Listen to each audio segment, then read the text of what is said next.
말씀을 보면 사도 바울이 예수 그리스도 이름으로 몇 가지 명령을 합니다.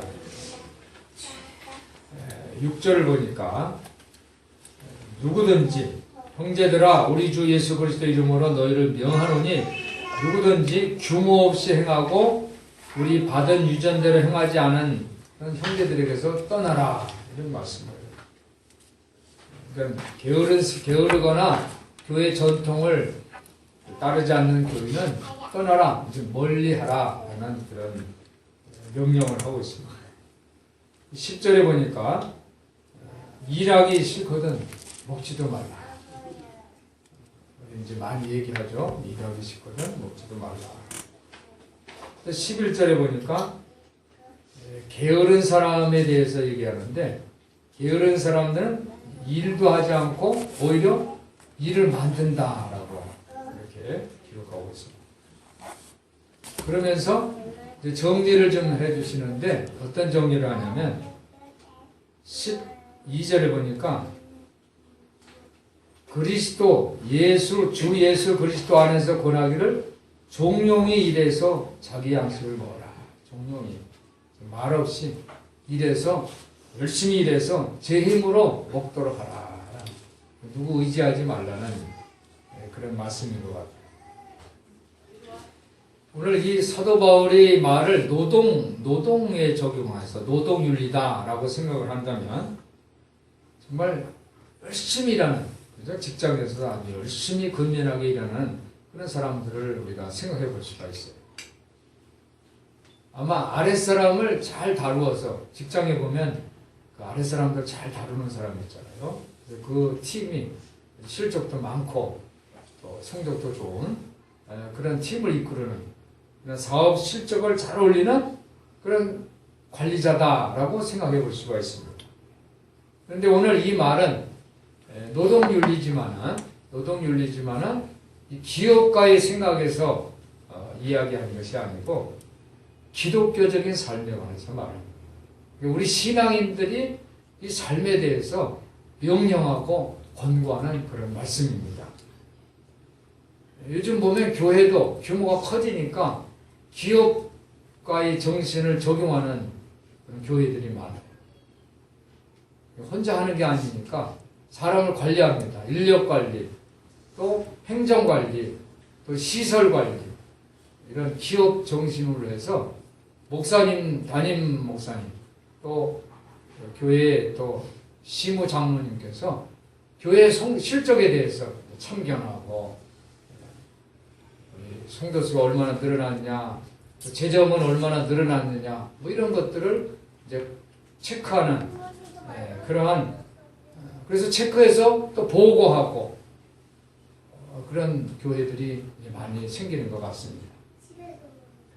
오늘 사도 바울이 한 이 말씀, 이 데살로니가 후서의 이 내용은 우리가 이런 요즘의 시대보다는 당시의 시대를 우리가 생각해 봐야 돼요. 당시에는 어떤 시대였냐면 예수님께서 십자가에 달리셨는데 이제 십자가에 달리셔서 죽으셨잖아요. 그래서 3일 만에 죽으셨다가 다시 살아나셔서 제자들이 보는 앞에서 하늘로 올라가 승천하시면서 뭐라고 말씀하셨냐면 내가 다시 온다 그랬어요. 너희들 가가지고 하늘에 가서 처소를 예비해. 너희들에게 맨션 아파트를 다 만들어 지은 다음에 다시 너희들을 데리러 오겠다 라고 그렇게 얘기를 해서 그 당시는 이제 예수님이 곧 오실 것이다. 이 세상은 이제 끝이다. 우리는 다 하나님 나라에 가서 살 것이다. 이러한 생각이 지배하던 그런 시대였습니다. 종말론이죠, 종말론. 근데 이 종말론에 대해서 사람들은, 어떤 사람들은 너무너무 신비하게 황홀한 생각을 갖고 있어요. 그런 사람이 있는가 하면 또 한편으로는 이제 끝이다. 이제 끝인데, 뭐 세상 끝인데 이제는 뭐 열심히 일할 것도 없다. 그래서 당시 분위기가 아주 게으른, 일도 하지 않는 게으른 그런 분위기가 그 당시 상황, 시대 상황이었어요. 초기 기독교인 중 일부는 아주 가까운 장래에 예수님이 오신다. 사도 바울도 그 중에 한 사람이에요. 예수님이 곧 오신다. 그래서 나는 내가 여지껏 갖고 있었던 나의 학력, 나의 그 가문, 뭐 이런, 이제 사도 바울은 이제 명문 가문이잖아요. 이런 가문, 이런 거 다 배설문처럼 그렇게 생각을 하고 나는 오직 자랑할 것은 십자가와 부활이다. 그렇게 고백했고, 사도 바울은 어떤 생각을 했냐면 자기가 눈에 안질도 생겼어요. 그래서 당시 이제 성서 주석가들은 아마 사도 바울이 눈에 막 진물이 나서 그 눈에 그 암이 생기지 않았는가, 뭐 이제 그런 생각도. 그래서 늘 그냥 침침하고 그냥 아픈 가운데, 또 선교와 전도를 하다 보니까 매를 엄청나게 맞고 심지어 돌로도 매 맞고 감옥에 갇히기도 하고 배를 탔는데 배가 파손돼 가지고 엄청나게 고생을 해서 그 몸 자체가 아주 지친 그런 몸이었어요. 근데 사도 바울은 그럼에도 불구하고 부활하신 예수님을 봤기 때문에 내 몸이 지금은 형편없지만은 내가 이제 예수님 오시면 나는 예수님처럼 부활의 몸이 될 것이다. 그 신비한 몸을 상상을 했어요. 상상만 해도 사도 바울은 힘이 났어요. 하나님 나라가 이제 이 땅에 임하는데 내 생계 유지를 위해서 열심히 일한다는 것은 무의미하다라는 생각들이 또 많은 사람들을 지배를 했어요. 그래서 열심히 일을 하지 않고 이제 게으른 사람들이 많았고, 또 교회 안에도 그런 게으른 사람들이 많았다는 거예요. 그리고 초대교회는 교회 안에 가난한 사람들이 참 많았어요. 가난한 사람이 많았는데 이 가난한 사람들이 마음에 가난하더라도 열심히 일해서 일용할 양식을 위해서 일을 하고 열심히 하고 이래야 되는데, 가난한 사람들이 또 어떤 기대를 했냐면 교회가 우리를 도와줘야 된다, 그런 생각을 하는 사람들이 또 많았어요. 그러니까 종말에 대한 대부분의 사람들이 마음에는 어떤 생각이 있으면 게으름입니다. 게으름. 아주 게으른 거예요. 그래서 그 게으른 거에 대한 오늘 말씀입니다. 대책을, 게으름은 어떻게, 이 게으름 문제를 어떻게 해결할 것인가, 그 대책을 오늘 성경 말씀에는 기록하고 있습니다. 그러니까 우리가 예를 들어서 여러분들 이제 한번 각자 생각해 보세요. 난 내일이 끝이야. 이제 내일이면 난 죽어. 한번 생각해 보세요. 그러면 어떻게 할 거예요? 이 짧은 시간에 뭘 해?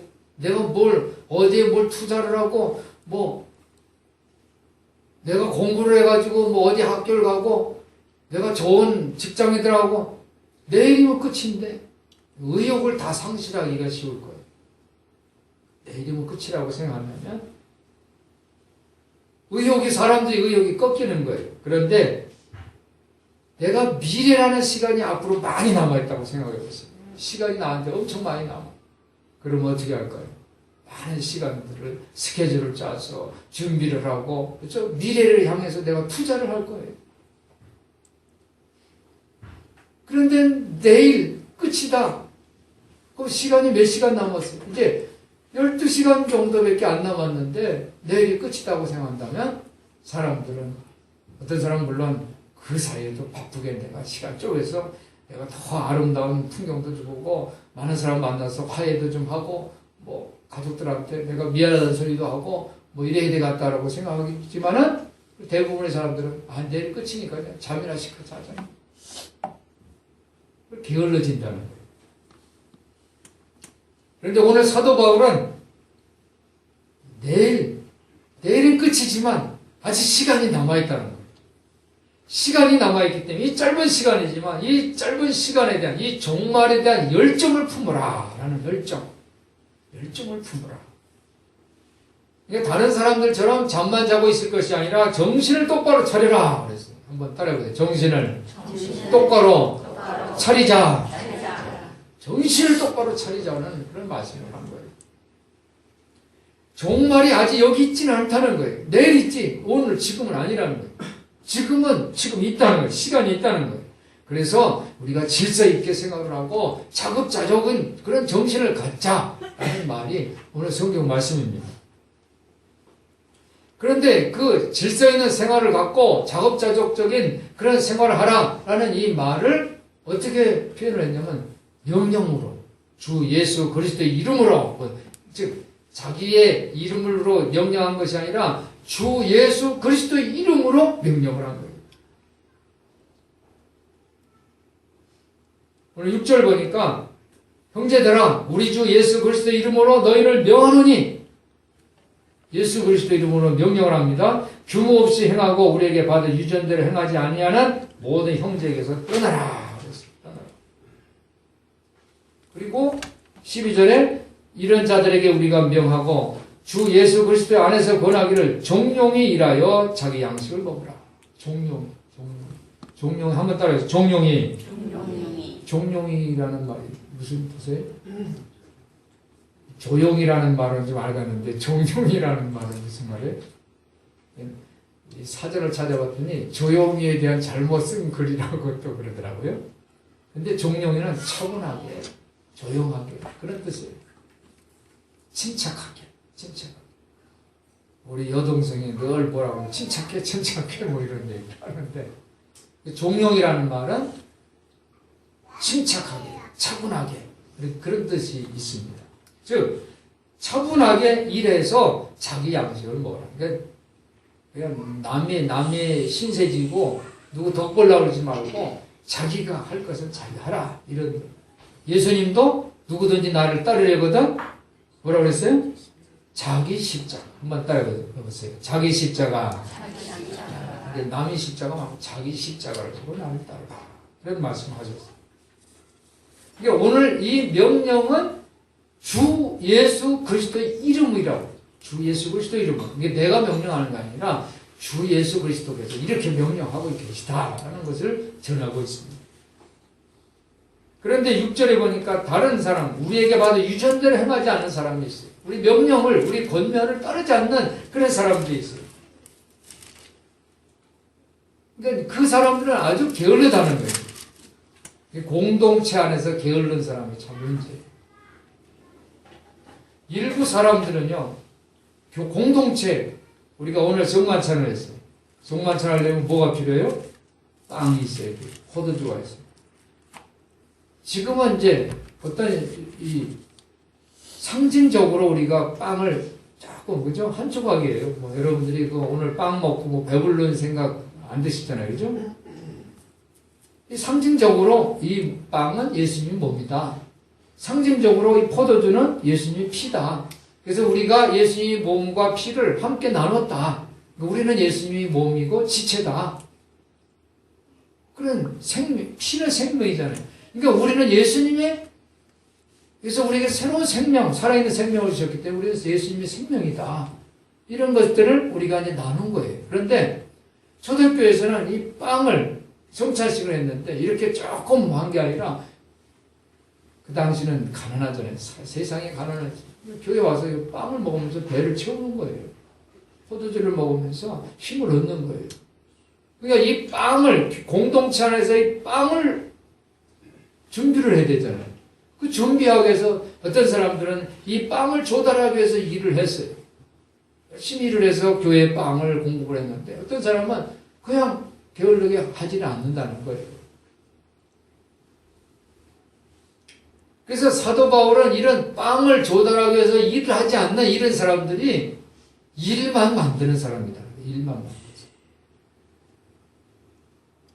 규모 없이 행하지 않는다는 거예요.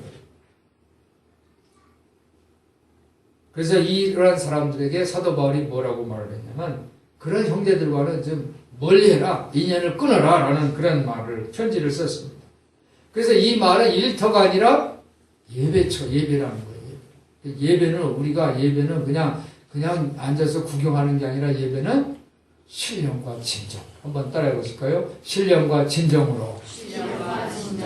예배는요, 신령과 진정으로. 정말 내가 헌신의 힘을 기울여서 생명을 바치는 행위가 바로 예배입니다. 그래서 옛날에 예배는 뭐예요? 번제를 드렸잖아요. 아브라함은 아들을 드립니다. 예배를 드리기 위해서 아들을 드리잖아요. 아들인 이삭은 그 아버지의 그 예배의 그 마음을 어떻게 해요? 순종을 하잖아요. 자기가 도망칠 수도 있었는데. 그러면서 사도 바울은 뭐라고 했냐면은 7절부터 10절까지 보니까 너희들은 우리를 본받아라 그랬어요. 우리를 본받아라. 즉 교회에 있을 때 우리가 그냥 사도의 권위를 세워서 내가 주의 종이니까 너희들은 나를 섬겨야 돼. 나한테 사례금도 주고 나한테 필요한 거 다 공급해야 돼. 이렇게 사도의 권위를 내세우지 않고 자기가 그죠? 일을 했단 말이에요. 일을 해서 자기의 필요를 자기가 채웠다는 거예요. 그러니까 교인들에게 짐이 되지 않으려고 사도 바울과 사도 바울의 동역자들은 몸소 일을 했다는 거예요. 그거는 뭐냐면 노동의 모범을 보이기 위해서 그랬다는 거예요. 너희들을 가르치기 위해서 내가 그렇게 했다라는 거죠. 그러면서 일하기 싫어하는 사람들은 뭐라 그래요? 먹지도 말라. 먹지도 말라. 그렇게 주장하고 있습니다. 그런데 이 주장은 뭐냐면 너 먹지 마라고 하는 것보다 일하는 것에 대한 긍정적인 일을 해라 라는 그런 말을 하기 위해서 그렇게 얘기한 것입니다. 그러면서 13절에 형제들아 너희는 선을 행하다가 낙심치 말라. 내가 열심히 일을 하고 있어야지. 열심히 일을 하는데 옆에 있는 사람은 그냥 거저 막 게을러 피고 그냥 묻어가려고 그러고 막 그래. 그러면 내가 열심히 일하다가 그 사람 보면 낙심이 된단 말이에요. 저 사람은 노는데 왜 나는 열심히 일해야 돼? 하면서 낙심할 수가 있는데 그렇게 하지 말라. 선을 행하면서 열심히 일하면 그 좋은 거다라는 거예요. 하나님 기뻐하는 거다. 예수님이 좋아하시는 거다. 주 예수 그리스도 이름으로 너희를 명령했다. 예수님이 명령한 거니까 좋아하는 거다. 그러니까 낙심하지 말라. 그런 말씀을 하고 있습니다. 오늘 본문은 교회가 현대 우리 한국 교회도 있어요. 세계의 모든 교회가 있어요. 교회가 종말에 대해서 무감각한 것을 깨트리기 위해서 종말에 대한 열정을 가지라는 그런 말씀인 줄 믿습니다. 그리고 너무 종말에 대해서 황홀경에 빠져가지고 이제 나는 그냥 하늘나라로 막 이렇게 휴거돼서 올라가. 하늘나라는 엄청나게 거기는 근심과 고통이 없고 너무너무 좋은 곳이야. 나는 거기 가 하면서 지금 이 세상을 너무 무시하면서 사는 그런 황홀경에 빠지는 그런 것을 경계하기 위한 말씀. 호주에 있는 목사님이 호주 교회는요 1년에 교회를 한 번 나오는 신자가 9%래요. 9%. 그러니까 우리 한국에는 주일마다 얼마나 많이 교인들이 와요. 근데 호주에는 그렇지 않대요. 생활 속에서 이렇게 사는 거예요. 너무도 작은 인원이 교회를 나오기 때문에 주일 예배를 드리는 사람의 수가 작아요. 우리 이종 사촌 누나 권사님인데 거기 갔는데 뉴질랜드로 갔는데 그냥 교회 예배를 드려봤더니 그렇게 환영을 하더래요. 한 사람이 그냥 한 사람 나온 게 그냥 자리를 오늘 우리 경진이 외할머니 외할아버지 이렇게 뒤에 다 찬 게 그 자리가 꽉 찬 게 제가 오늘 기분이 너무 좋아요. 그 자리가 꽉 찬 것 같아요. 할렐루야. 네. 한 사람이 나온 게 근데 큰 교회는요 누가 왔는지도 몰라요. 호주 교회는요 아주 소수의 사람들 예배를 드립니다. 그런데 그 모습을 보고 한국 교회 사람들이 서구 교회는 죽었다. 한국 교회는 이렇게 부흥하는데 서구 교회는 죽었어. 교회가 텅텅 비었대. 그렇게 말한다고 합니다. 그런데 실제로는요 서구 교회는 작지만 왜소하지만 매우 건강하다고 합니다. 호주에서는요 공영방송에서도 기독교 방송이 아닌데도 아주 그 수준이 높은 신학대학에서나 얘기할 수 있는 그런 강연들을 하고 있다. 우리나라는 안 하죠, 그렇죠? 수 있으면 시청률 때문에 그냥 막 웃기는 거 그런 방송하지 무슨 강연하고 이런 건 아마 그냥 종교 방송이나 할 거예요. 그만큼 공영방송에서 그런 방송한다는 것은 그만큼 국민들이 성경의 그 명령과 권면에 대해서 관심이 많다는 거예요. 그러면서 이 호주에 있는 이 목사님이 한국 교회는 겉으로는 멀쩡하지만 체질이 허약하고 속으로는 썩었지 않냐 그런 얘기를 했어요. 오늘날 한국 교회의 설교 내용이 뭐예요? 대부분 설교할 때 한국 목사님들이 설교할 때 뭐라고 합니까? 열심히 모이자 그러잖아요. 그죠? 저도 그죠? 다음 주 추수감사니까 자, 이 자리에 채웁시다. 열심히 모입시다. 저도 그렇게 얘기하죠. 또 설교 중에 보면은 돈 바쳐라. 돈 바쳐라. 헌금하라는 얘기 많이 해요. 건물 짓자, 사업하자, 그리고 복 받아라. 그런 말씀, 설교를 대부분 목사님들이 그렇게 설교해요. 그런데 또 다는 아니다. 다는 아니라고 저는 믿고 싶어요. 그래도 일부 목사님들은 성경 내용을 열심히 전하려고 하고 계시다. 믿습니다. 실제로 성경 내용을 보면요. 뭐 열심히 모여라, 돈 바쳐라, 건물 짓자, 사업하자, 복 받아라. 이 성경 내용이 없는 건 아니에요. 있긴 있지만 그 내용보다 더 많은 내용이 뭐냐면 약하고 가난한 이들과 함께하고 그들과 고난을 나누고 섬기라는 말씀이 더 많은 줄 믿습니다. 어떤 목사님이 11조 때문에 고통을 당했다고 간증을 했어요. 자기가 청년 시절에 시골 교회를 다녔는데 거기에 전도사님이 11조 헌금할 때에는 무명으로 해야 된다. 그렇게 해서 그 말이 맞을 것 같아서 무명으로 했대요. 11조는 하나님께 드리는 거니까 하나님께서 다 하시니까 무명으로 드려야 된다. 그래야지 은혜가 된다. 그런 말씀을 이제 드립니다. 이 청년이 되고 이제 직장을 다녔어요. 봉급이 많아지잖아요. 월급을 이제 많이 다니고 11조를 많이 드릴 거 아니에요. 그러니까 그냥 드리긴 뭐하고 그래서 자기 이름을 써서 이름 쓴 게 아니라 이제 그래도 무명으로 드리니까 전도사님 이제 바뀐 거예요. 후임 전도사님이 이제 11조를 이제 많이 내는데 무명으로 드리니까 뭐라고 얘기를 했냐면 11조는 자기 이름을 써서 드려야지 무명으로 드렸다고 그 자기를 무시하는 거라고. 교역자한테 복 받기 싫어서 그러냐고 자기 무시하는 거라고. 우리 강조를 했대요. 그러니까 자기 속으로는 그게 어떻게 교역자를 무시하는 거야? 생각이 들었대요. 하나님이 다 아시니까 하나님 복을 주실 텐데 그렇지만 교역자가 말씀하는 거니까 그냥 순종하는 마음으로 그래서 그때부터 또 이름을 써서 또 드려야 돼요. 그렇게 11조 드리다가 이제 직장 때문에 도시로 옮겨가지고 도시교회 이제 큰 그래도 한 300~400명 정도 되는 중형교회에 이제 다니게 됐대요. 거기서 신앙생활 하는데 거기서는 자기 소신대로 무명으로 11조를 드리는 거예요. 무명으로. 근데 자기가 직장에서 이제 봉급이 점점 많아지니까 무명으로 드리려도 금액을 이제 많이 드렸을 거 아니에요. 그러니까 무명이지만 성도들은 다 알 거 아니에요. 11조 드린다. 또 목사님도 다 아실 거 아니에요. 그런데 이제 세월이 지나면서 장로 시치를 이제 받게 돼요. 장로 시치를 해야 되지 않냐. 근데 장로를 하려면 이제 투표를 해야 되잖아요. 그런데 11조를 드린 사람이 장로를 되는 거 아니에요. 근데 이분은 무명으로 드렸잖아요.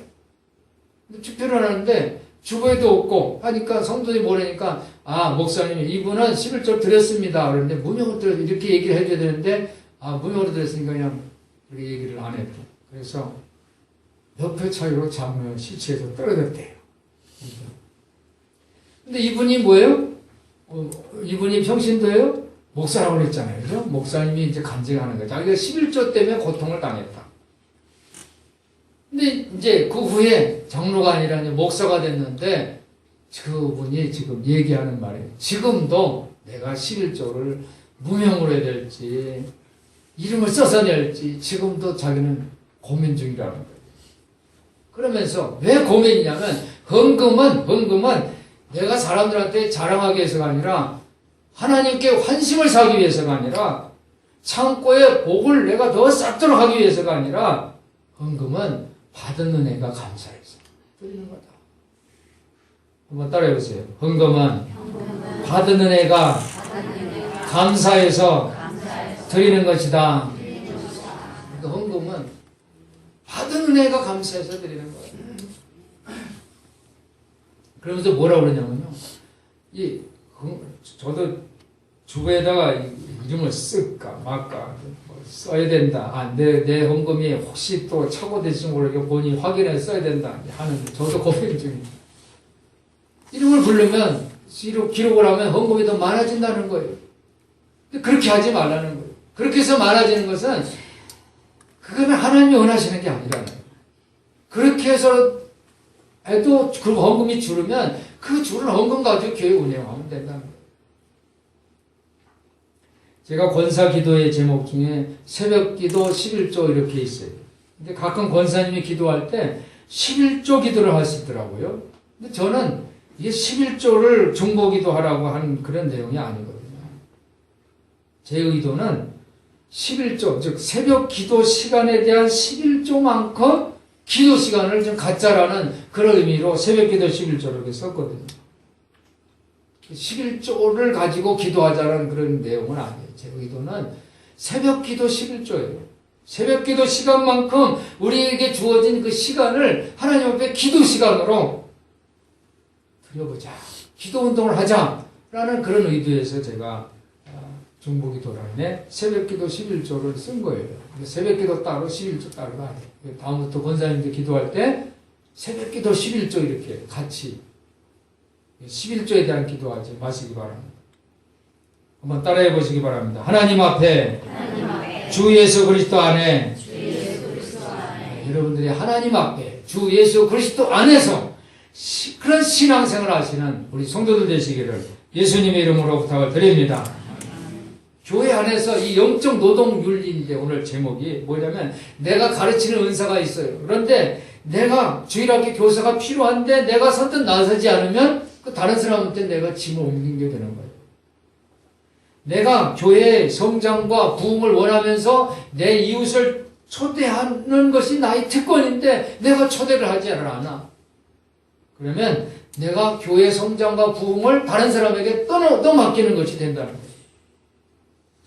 여러분들 직장 생활할 때 점심시간이 꿀맛 같죠. 그죠? 요즘은 낮잠 카페도 생겼더라고요. 낮잠 카페. 그 점심시간 잠깐 동안에 잠을 잘 수 있는 그 카페가 생겨요. 그게 인기래요.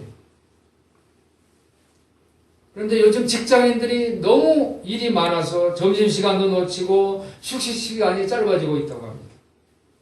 그러니까 힘든 일 그리고 몸과 마음을 휴식을 취하지 못하는 그러한 사람들이 많이 늘고 있다는 거예요. 오늘 사도 바울은 이 점심시간에도 열심히 일을 해라 라고 말하는 그런 내용이 아니에요.